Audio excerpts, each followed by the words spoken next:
Nú erum við farin af stað með Elmu-verkefnin, en það eru verkefni sem snúa því að bæta þjónustu við starfsmenn Landspítala í matsölunum. Verkefni snýr bæða því að breyta matsölunum, bæta aðgengi í matsölunum og líka bæta þjónustuna, breyta vöruframboði. Við erum að vinna verkefni út frá hugmyndavinnu sem var unnin á árunum 2017 af Elmu-hóp og þeir unnu gríðarlega gott starf. Við erum að breyta stærri matsölum Elmu yfir í sjálfskömmtunarsali og það kom skýrt fram í þeirri könnun sem var gerð við starfsmenn að það væri viljinn á Landspítalanum.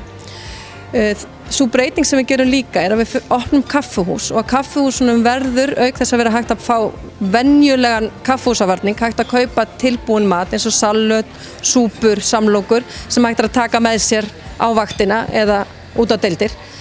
Samhliða þessum breytingum þá breytum við opnunartímum á kaffuhúsunum hjá okkur og það verður opið frá 8 til 8 á öllum kaffuhúsum.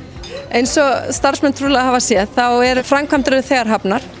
Við opnum fyrsta Elmu-salinn okkar í febrúar á Grensás. Næst munum við opna kaffuhús á Hringbraut miðjan júlí. Við förum svo í sjálfskömmtunarsali í Fossvogi og Hringbraut í september og Skaftahliðin opnar miðjan ágúst.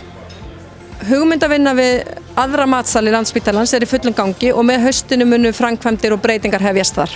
Ávinningur verkefnisins hann á ná til allra starfsmanna Landspítalans með því að við ætlum að auka úrvala mat. Við ætlum að gera matsalina þannig að fólk getur komið hér og fundað. Við viljum að fólk eigi notalegri matatíma og við erum að bæta aðgengja mat bæði fyrir aðstandendur og aðra gesti Landspítalans. Elmu-verkefni er búið að vera í gangi síðan í byrjun árs 2017, þannig að það er gríðarlega ánægja hjá okkur og vonandi öðrum starfsmönnum að sjá að framkvæmdir eru hafnar og við þökkum starfsmönnum Landspítalans kærlega fyrir þolinmæðina hvað það varðar. Það eru spennandi tíma fram undan.